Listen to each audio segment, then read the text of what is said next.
Chapter 1. Early on in life, Stephen told me stories of his adventures to help me get to sleep.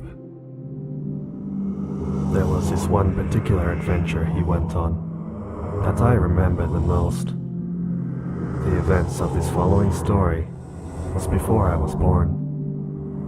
It now holds great importance in my life. One day, Stephen was searching through an ancient temple for artifacts and treasures. It was filled with Draugr and numerous traps. There were other adventurers searching through this temple for gold and treasure as well. One of the treasure hunters triggered a foot trap that caused the roof behind him to start collapsing. It devoured anyone who could not run fast enough. Stephen was sprinting for his life. The adventurer running ahead of Stephen got shot down by crossbow bolts, which he had triggered from a string trap. Even his plate armor was no match. Eventually, the roof stopped collapsing, and my father was the only one left alive. He came to a great open hall. There was an open door leading to the outside world on the far side of the room. The roof was a dragon wing high. In the middle of this room stood a circle of incredible sandstone obelisks, each with a symbol representing a different god. In the center of these obelisks was an altar. Upon the altar were 7 runestones. Each runestone had a letter carved into it. I assumed it was a puzzle. They needed to be arranged in a particular order. Stephen could read the letters written upon the runestones. It was Incantarian glyph, a form of language used by the long-past ancient ones. Luckily, he was one of the few people in this realm that could read ancient Cantarian. He spent many of years studying this language. Written upon the altar was a riddle. It read, "The letters become a name. This name is your legacy and immortalization. The name will find himself, as you now find the one's name. Beware though, that this name is too." My father could not work out the riddle, no matter how much he scratched his head. He arranged the letters at random, multiple times. He formed the name C-A-I-N-I-T-H, Kenneth, thinking this was the name. The altar cracked. Orange light shone dimly through the cracks, but nothing else happened. He eventually became frustrated with the hours he had spent trying to solve the ancient riddle. It was already nightfall. He decided to give up. So he wrote the letters down in his journal and proceeded to journey back to his camp, defeated. After a long walk to his camp, the new moon had already arisen. He decided enough of his time was wasted. He packed his things into his cart, jumped on the back of his riding gwa, and then journeyed onwards home towards Sadanin. He arrived at his home later that evening. To his surprise, my mother, Carl the Caring, was holding their newborn son, cradled in her arms. He was not due for another few weeks. My mother asked Stephen what they should name him, then remembered a list of names he had written down from the temple puzzle. It seemed fitting, bearing the letters of a name of an ancient one. By Kenneth? Nithic. Kenneth? No. I know what we will call him. Ithican. They both agreed. It sounded elvish.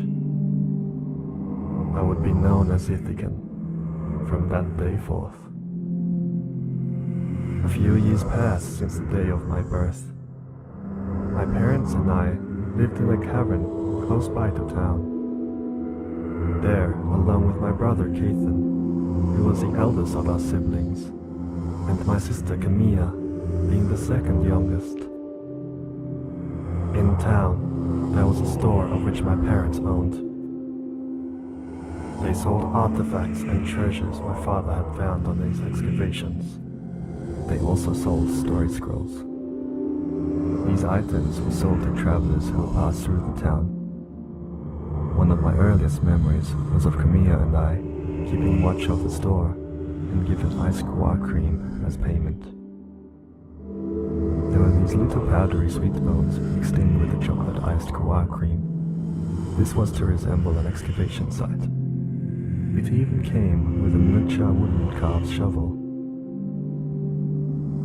As time went on, the store was not making enough coin to get by, so we moved onwards to the other towns. Almost a new town every year. We were in search of coin for food and shelter. We eventually made our way to the great city of Balmora, where my father came across a well-paying job as a smelter for the armor at Meldor. I would have been around 8 years old at this time. He and my family and I lived for years. Camilla and I studied with a group of other younglings at the nearby school. With my spare time, I would spend it drawing creatures on parchment and making weapons out of wood. With these weapons, I would duel my brother and friends, acting out the heroes I had read about in my parents' scrolls. Almost daily, I would run off into the woods to find sticks to craft arrows and javelins out of.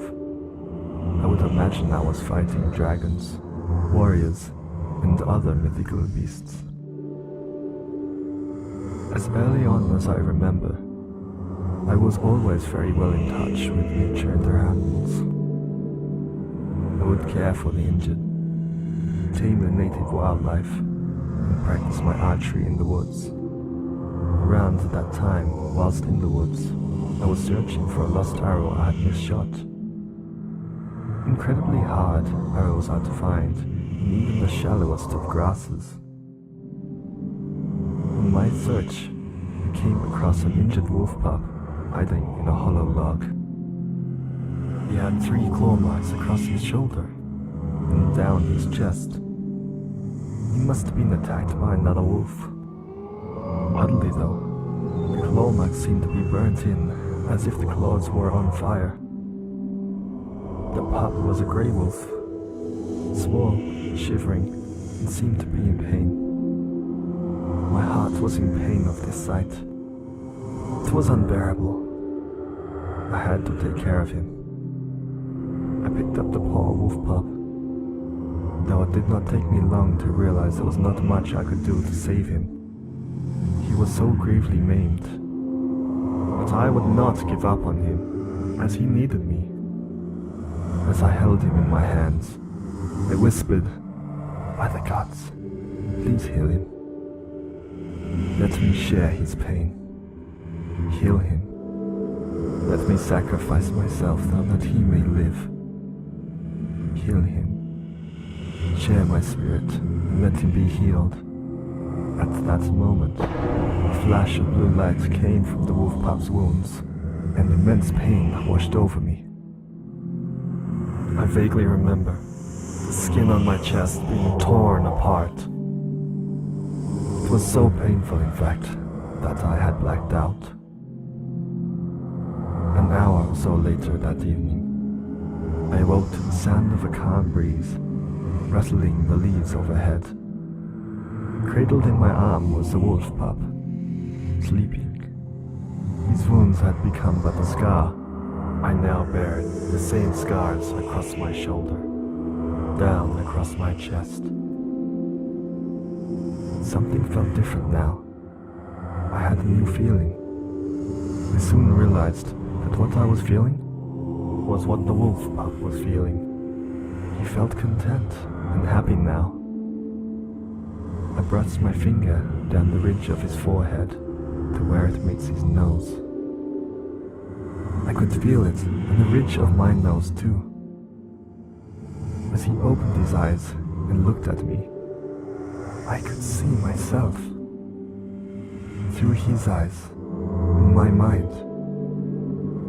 But unlike my imagination, I could see everything with complete clarity. It is obvious what had happened. I had cast an ancient shamanic spell, rumored and in legends that all us Nordic wood elves are meant to be born with. It is known as the gift of the pack, a spell that merges the spirit of an animal with its soul companion and joins them together. From that day on, he became my spirit animal. We could share everything, from sight to emotions to touch. I named him Kindred. It seemed fitting. He is Ithican and he is my spirit. We are kindred spirits.